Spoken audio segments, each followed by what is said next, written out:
समर्पण भाव था शिष्य के हृदय में गुरु के लिए। विद्या पूरी हुई, प्रभु ने गुरुदेव से कही, गुरुदेव मुझे दक्षिणा देनी है, क्या दूं आपको?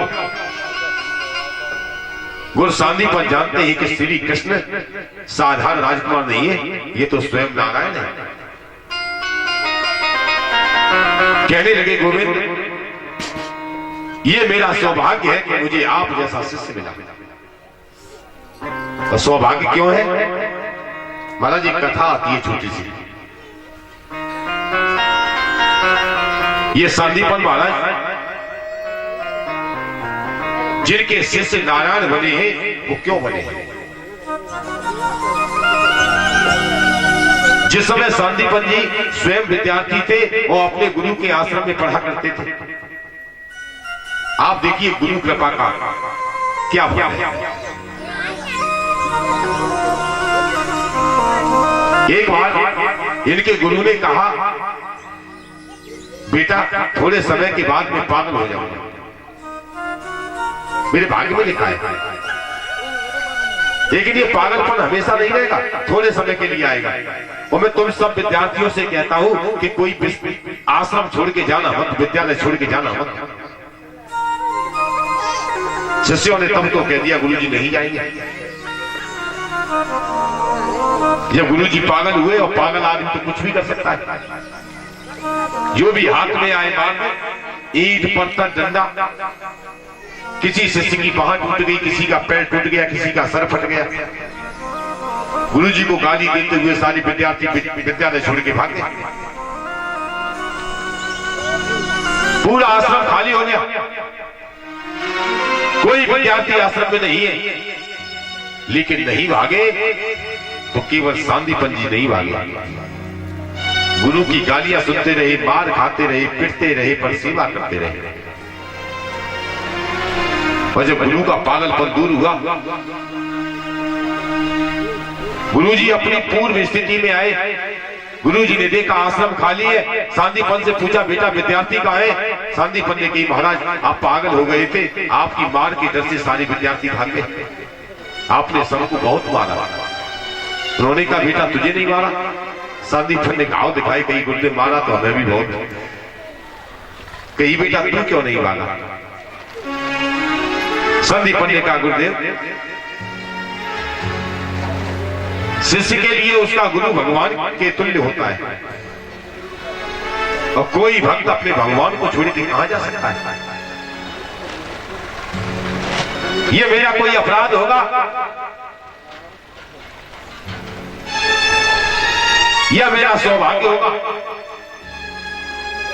कि मुझे आपके द्वारा डांट मिली? हे गुरुदेव, इन चरणों में मुझे तीनों लोक दिखाई देते हैं, इन चरणों को छोड़ के मैं जा नहीं सकता, इसलिए गया नहीं। गुरुजी बड़े खुश हुए, छाती से लगाया, कही बेटा आपत्ति के समय सभी छोड़ के चले गए, तू मुझे छोड़ के नहीं गया, मैं तुझे आशीर्वाद देता हूं कि जिस भाव से तूने मेरी सेवा की है, एक दिन स्वयं नारायण तेरी सेवा करने के लिए तेरे घर आएंगे। आज गुरु का आशीर्वाद है कि स्वयं नारायण सांदीपन के शिष्य बने हैं। जानते हैं, कहते हैं, गोविंद मुझे आपसे कुछ नहीं चाहिए, यदि आपकी गुरु माता को कुछ चाहिए तो मांगो, पूछ लो उनसे। प्रभु ने गुरु माता से पूछा, माता क्या दूं दक्षिणा? मां ने कहा, गोविंद मेरे पति अक्सर मुझसे कहते हैं कि तुम नारायण हो, यदि आप नारायण हैं तो सचमुच में आपके लिए संसार का कोई काम असंभव नहीं है। मांगना तो नहीं चाहती, लेकिन मां हो, हे प्रभु एक पीर दिल में दबाए बैठी हूं। एक दिन मेरा बेटा समुद्र पर स्नान करने गया था, आज तक लौट के नहीं आया, प्रभु दे सकते हो तो मेरे मरे हुए बेटा को वापस कर दो। आप देखिए, भगवान उत्तम पुत्र है और उत्तम शिष्य है। गुरु माता की आज्ञा से गुरु का मरा हुआ पुत्र यमपुरी से वापस लाके दक्षिणा में दिया। अद्भुत कर्म है भगवान श्री कृष्ण के। गुरु को संतुष्ट किया, आशीर्वाद लिया, मथुरा लौट आए। कथा के प्रेमी सज्जनों, प्रभु मथुरा की व्यवस्था में लगे हैं। सारे दिन मथुरा की व्यवस्था करते हैं। रात होती है तो अकेले में बैठ के रोते हैं। दो मित्र हैं प्रभु के, गुरु सांदीपन के घर में तो सुदामा और मथुरा में उद्धव। उद्धव श्री कृष्ण के अंतरंग सखा है। एक दिन उद्धव ने देखा कि श्री कृष्ण बैठे हुए रो रहे हैं। पूछी, गोविंद एक बात पूछो।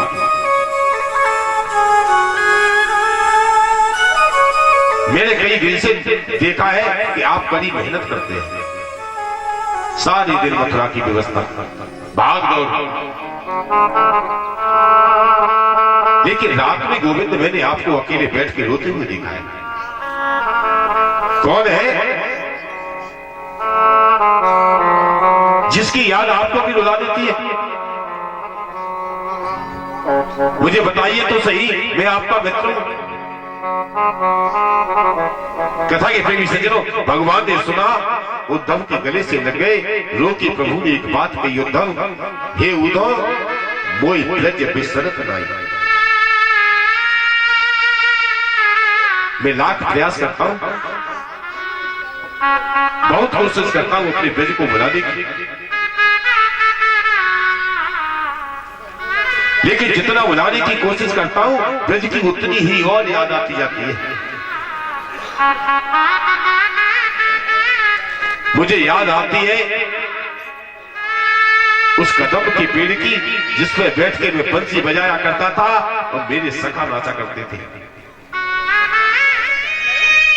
मुझे याद आती है उस यमुना की जिसकी कल कल ध्वनि मेरे कानों में आज भी गूंज रही है। मुझे याद आती है अपनी उस मैया यशोदा की, जब मैं गाय चराने जाता था तो सुबह से लेकर शाम तक टकटकी लगा के दरवाजे की ओर देखा करती थी कि मेरा लाला वापस आ रहा होगा। ये उधर मुझे लगता है आज भी मेरी मैया दरवाजे पर खड़ी मेरा इंतजार कर रही है।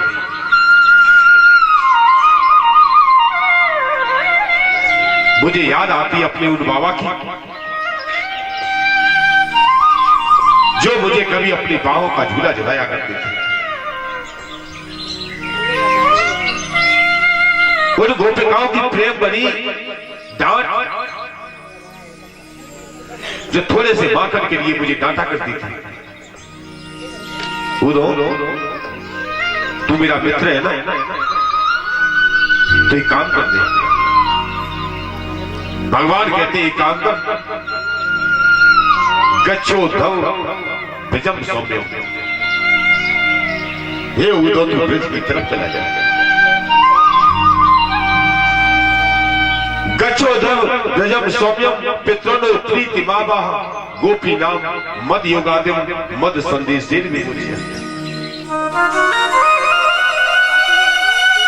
तू जा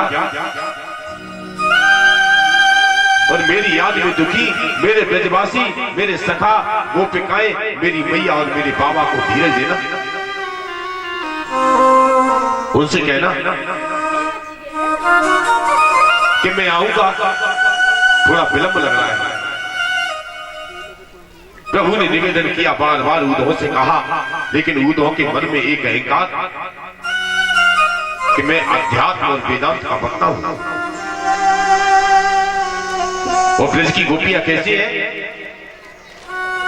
अनपढ़ है, गंवार है, और मेरी वेदांत की भाषा को कैसे समझेंगे? कहीं कन्हैया मैं पढ़ा लिखा आदमी, वो अनपढ़ ब्रजवासी मेरी बात समझ लेंगे? भगवान को ऐसा लगा जैसे किसी ने दिल में छुरा भोंक दिया है। कहने लगे उद्धव,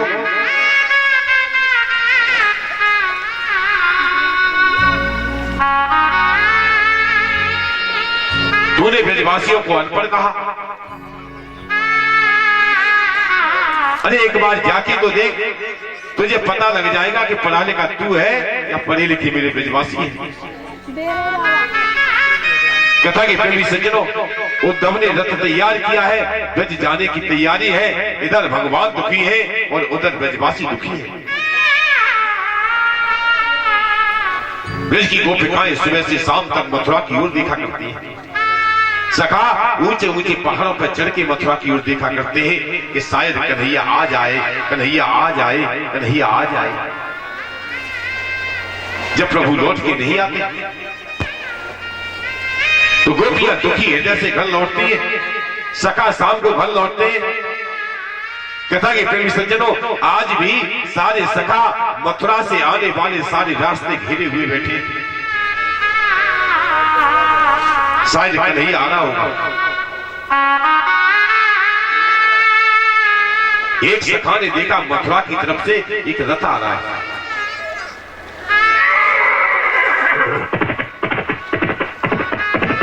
बड़ी तेज गति से रथ चला रहा है।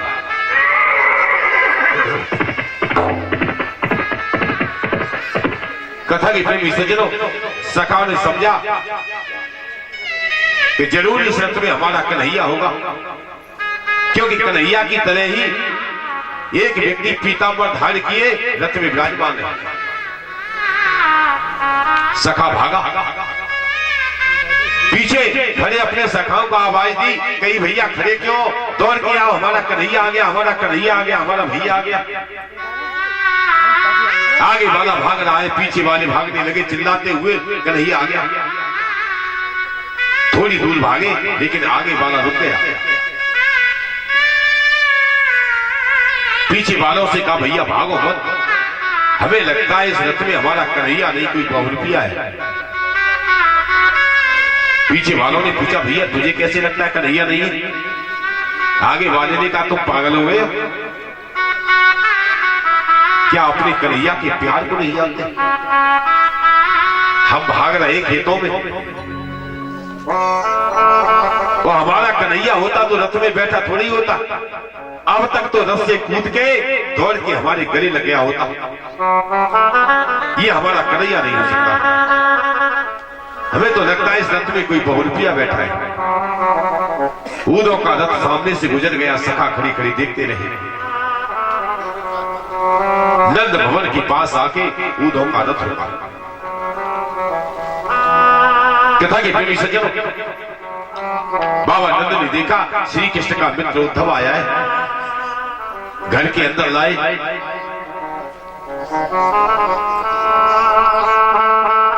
हृदय से लगाया, उतना ही प्यार किया मैया यशोदा बाबा नंद ने जितना प्यार अपने बेटा से करते थे। आपने देखा है बेटा बाहर की नौकरी कर रहा है, त्योहार पर मैया इंतजार कर रही है, लाला छुट्टी आएगा, बेटा छुट्टी आएगा। बेटा को छुट्टी नहीं मिली, अपना मित्र भेज दिया उसने, कहीं भैया जा मेरी मैया से कहना मुझे छुट्टी नहीं मिली। बेटा का मित्र जब आके उस बच्चे की मां से मिलता है तो मां को ऐसा लगता है जैसे मेरा ही बेटा आ गया। कथा की प्रेमी सज्जनों, मैया घर के अंदर लाई,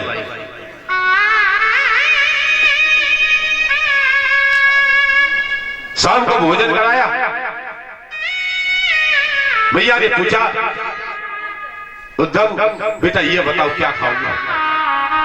बाबा नंद हंस के कहने लगे, यशोदा पागल है, क्या खाएगा?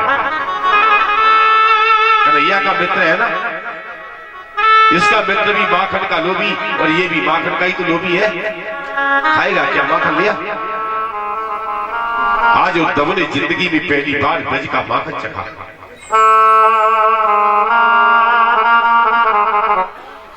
और जैसे ही माखन अंदर गया, उद्धव की आत्मा तृप्त हो गई।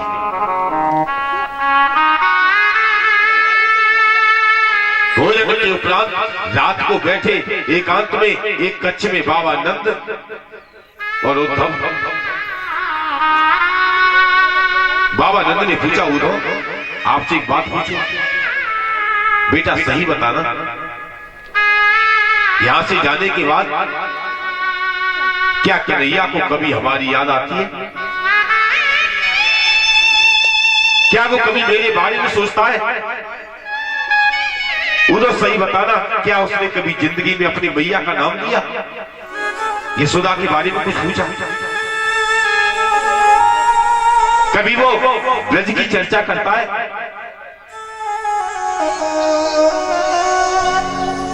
वो तो अपने हाथ जोड़े कही, बाबा कैसी बात कर रहे हो, मैं श्री कृष्ण के कहने से ही तो ब्रज आया हूं। मैंने अपनी आंखों से देखा है कि सारे दिन मथुरा की व्यवस्था करने के बाद जब रात होती है तो श्री कृष्ण अकेले में चुप चुप के रोते हैं। एक पल के लिए भी तुम लोगों की याद वो भुलाते नहीं है। आप देखिए ये क्या है, भक्ति की पराकाष्ठा।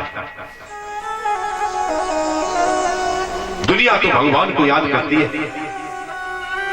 धन्य है वो भक्त जिसे भगवान याद करते हैं। भक्ति कैसी हो कि हमें भगवान की याद न करनी पड़े, भगवान स्वयं हमारी याद करे, हम भगवान की चिंता न करें, भगवान हमारी चिंता करें।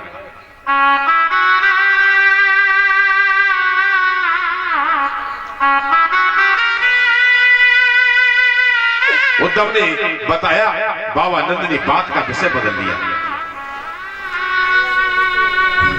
बाबा नंद ने कहा, उद्धव एक बात बता, तू कहता है कि तुझे श्री कृष्ण ने संदेश लेके भेजा है, मैं जानना चाहता हूं कि तेरा कन्हैया कौन सा है मथुरा में।